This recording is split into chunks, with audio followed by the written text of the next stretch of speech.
नमस्कार, मैं आशित त्यागी युक्करवट YouTube channel पर आपका स्वागत करता हूं।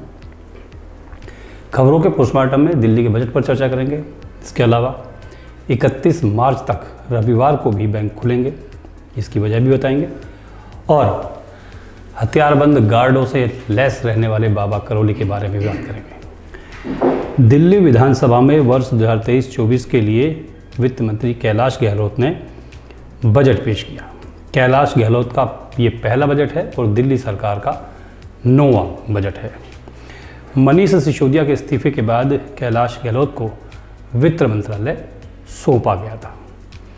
वित्त मंत्री ने 2023-24 के लिए कुल 78,800 करोड़ रुपए का बजट पेश किया है। बजट के दौरान कई बड़ी घोषणाएं की गई हैं। दिल्ली सरकार का 2023-24 का बजट परिवहन, शिक्षा और स्वास्थ्य पर केंद्रित है। स्वच्छ, सुंदर और आधुनिक दिल्ली के इर्द गिर्द ये बजट घूमता है। दिल्ली सरकार ने अपने बजट में मोहल्ला क्लिनिक के बाद अब मोहल्ला बस योजना शुरू करने की बात कही है। दिल्ली में मोहल्ला बसें चलेंगी। इस योजना के लिए 9 मीटर लंबी इलेक्ट्रिक बसें लाई जाएंगी। दिल्ली में लोगों को 24 घंटे पानी उपलब्ध कराने के लिए सरकार काम कर रही है। 2025 तक 1240 MGD पानी की आपूर्ति सुनिश्चित की जाएगी। परिवहन क्षेत्र के लिए घोषणा करते हुए दिल्ली के वित्त मंत्री ने कहा कि जल्दी ही 26 नए फ्लाईओवर बनेंगे। 26 परियोजनाओं में से 10 निर्माण चल रहे हैं। 11 योजनाओं को मंजूर के लिए भेजा जा चुका है। PWD की 1400 किलोमीटर लंबी सड़कें बनेंगी। दिल्ली की सड़कों को विश्व स्तरीय बनाने का काम शुरू किया जा रहा है।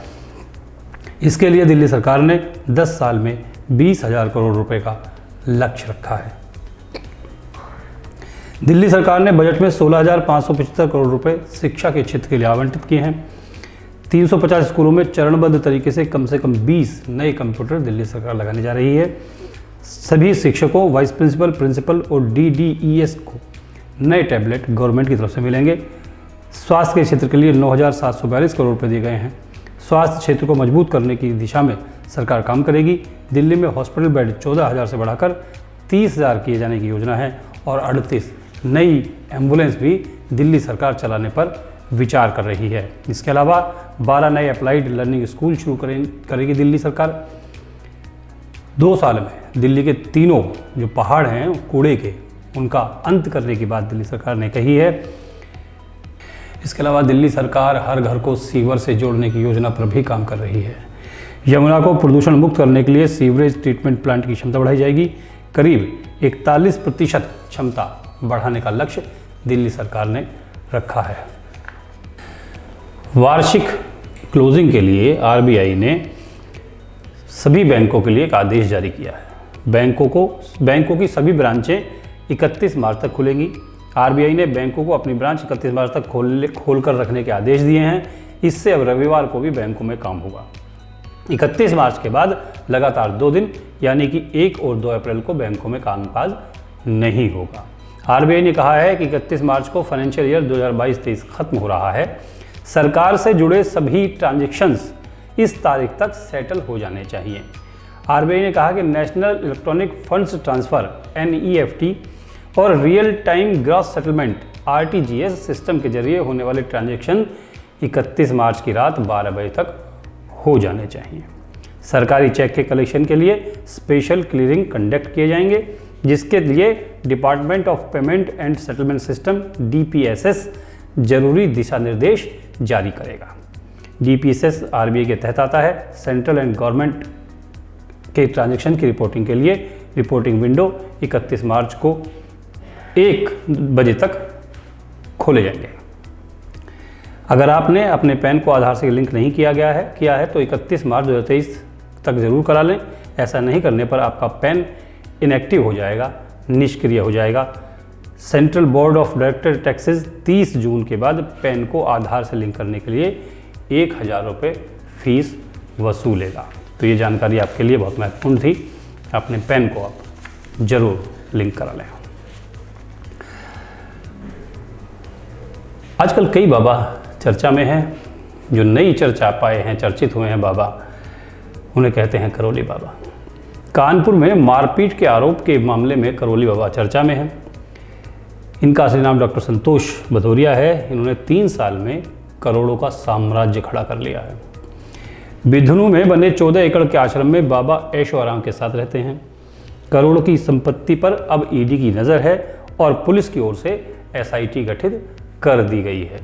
करौली बाबा का भौकाल देश के किसी बड़े नेता, किसी बड़े व्यक्ति से या किसी बड़े जनप्रतिनिधि से कम नहीं है। बाबा जिस रास्ते से निकलते हैं वहाँ पहले से ही हथियारबंद गार्ड खड़े हो जाते हैं और रास्ता खाली करा देते हैं, उसके बाद ही बाबा निकलते हैं। संतोष भदौरिया ने करोड़ों रुपए के चंदे और आश्रम का मैनेजमेंट अपने 2 बेटों लव और कुश के हाथ में सौंप रखा है। वर्तमान में दोनों कानपुर में नहीं हैं। इस बाबा का अपना खुद का सुरक्षा दस्ता है। इनके पास 3 रेंज रोवर गाड़ियां हैं। हथियारबंद 20 गार्ड वॉकी टॉकी के साथ हर समय इनके साथ चलते हैं, जो रास्ता साफ कराने के लिए लाल झंडे का प्रयोग करते हैं। बाबा का आश्रम 14 एकड़ में फैला हुआ है। हर जगह सीसीटीवी कैमरे लगे हैं। निगरानी के लिए कंट्रोल रूम भी बनाया गया है। बाबा ने आश्रम की ये ज़मीन पीके शुक्ला नाम के एक आदमी से ली थी, जिसने बाद में क्रिश्चियन धर्म धारण कर लिया था। ये ज़मीन बाबा को भूदान पट्टा के तहत स्कूल बनाने के लिए मिली थी, लेकिन स्कूल की जगह इस ज़मीन पर आश्रम बनाया गया है। आश्रम के चारों तरफ 8 फीट ऊंची दीवारें हैं। हर दिन यहाँ 3500 से 5000 तक लोग आते हैं। आश्रम अमावस्या वाले दिन ये तादाद 20,000 तक पहुँच जाती है। यूट्यूब पर फॉलोवर बढ़ने के साथ ही इस बाबा ने 17 देशों में अपने भक्त बना लिए हैं। बिधुनी के करौली आश्रम में 2 मंदिर हैं। एक करौली सरकार यानी राधा रमन मिश्र और दूसरी माँ कामाख्या का। यहाँ आने के बाद ही वसूली का खेल शुरू हो जाता है। आश्रम में आने वाले लोगों को सबसे पहले 100 रुपये में रजिस्ट्रेशन कराना होता है। इसके बाद 100 रुपये बंधन का चार्ज होता है। बंधन यानी कमर पर सफ़ेद धागा बांधना। इसको हर 3 महीने में रिन्यू भी कराना होता है। इसके बाद 100 रुपये की 2 अर्जियाँ दरबार में लगानी ही पड़ती हैं। 8वें और 9वें दिन हवन में शामिल होना तो है।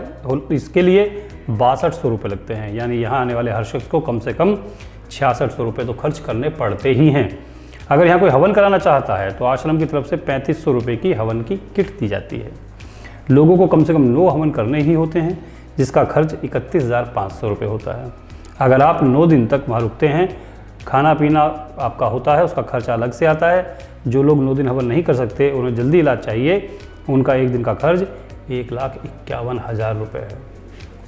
इन सब आरोपों पर बाबा करौली का जवाब भी आया है। उन्होंने कहा है पत्र जारी करके कि उनके खिलाफ दर्ज की गई रिपोर्ट सनातन धर्म को बदनाम करने का उद्देश्य है। हर बाबा जब आरोप लगते हैं तो यही बात कहता है, पहले वो सनातन धर्म को आगे ले आता है। एफआईआर बगैर जांच के किसी दावा में की गई है, ये भी उस पत्र में लिखा गया है। ये भी कहा गया है कि मेरे द्वारा किसी भी व्यक्ति से मारपीट नहीं की गई है और आश्रम के 22 वर्ष के इतिहास में ऐसा कभी नहीं हुआ है। ये करौली बाबा का भोकाल, जो नए बाबा इस समय मार्केट में आए हुए हैं और चर्चा में बने हुए हैं।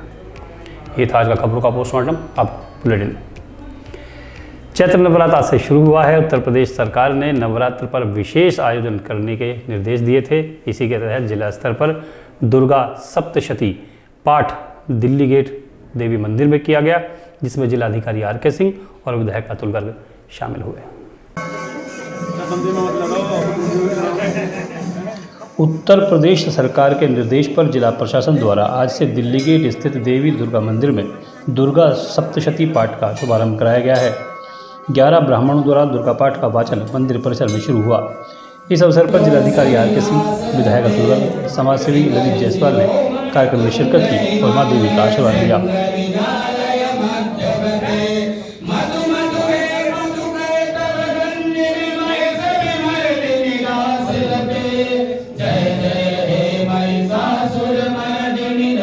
शासन स्तर से नवरात्र पर विशेष कार्यक्रम के आयोजन को लेकर 1 लाख रुपए का बजट जारी किया गया है।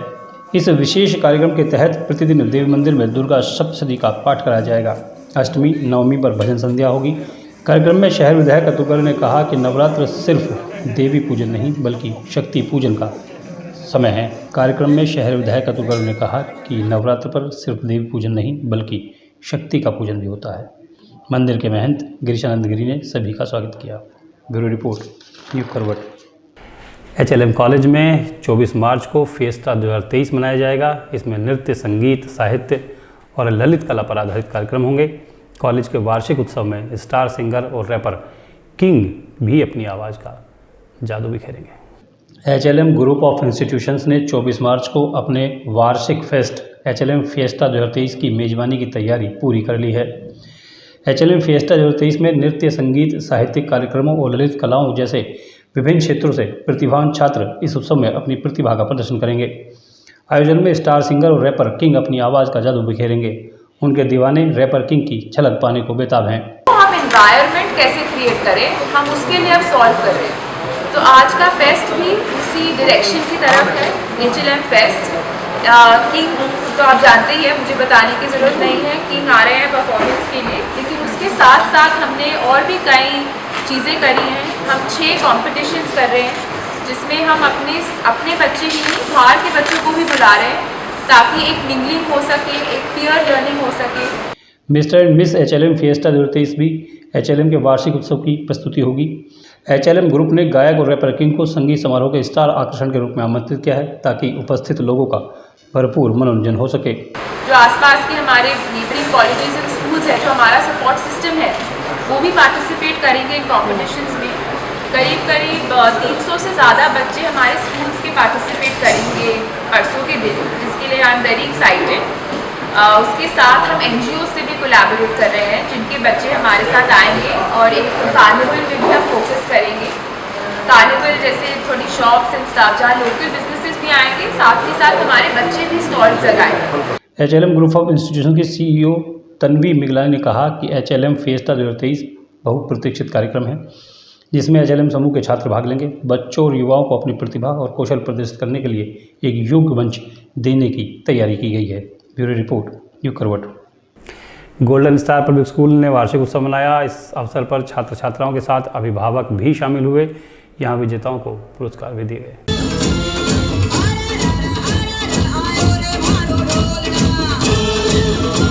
गोल्डन स्टार पब्लिक स्कूल का वार्षिक उत्सव मनाया गया।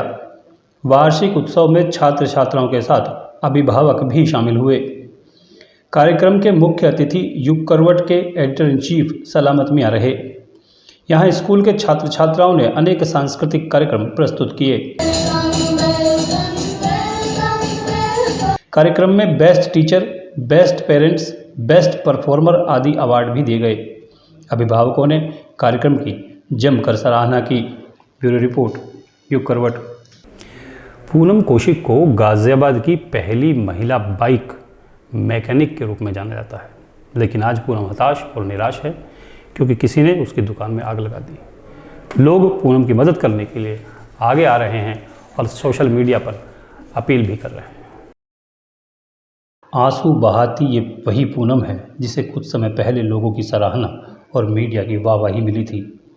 ये वही पूनम है जिसे गाजियाबाद में पहली महिला बाइक मैकेनिक कहा जाता है। आज ये इसलिए रो रही है क्योंकि किसी ने इसकी दुकान में आग लगा दी। दुकान से सामान चोरी करने के बाद आग लगाने का आरोप है। पूनम के पति राजेश को कुछ दिन पहले पैरालिसिस हो गया था, तभी से वो बाइक मैकेनिक के रूप में अपने परिवार का पालन कर रही है। पूनम के आरोप अपनी जगह हैं और पुलिस का दावा अलग है। पुलिस इसे हादसा मान रही है। ब्यूरो रिपोर्ट, युग करवट।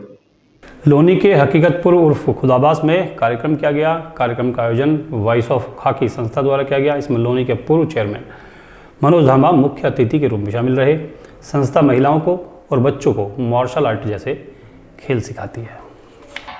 वॉइस ऑफ खाकी संस्था द्वारा ग्राम पंचायत हकीकतपुर उर्फ खुदाबास में एक कार्यक्रम का आयोजन किया गया। संस्था द्वारा बच्चों को मार्शल आर्ट, ताइक्वांडो की ट्रेनिंग कराई जा रही है, तो महिलाओं और बच्चों को योगा में सेल्फ डिफेंस का भी प्रशिक्षण दिया जा रहा है। कार्यक्रम में मुख्य अतिथि के रूप में पूर्व नगरपालिका अध्यक्ष मनोज धामा ने शिरकत की।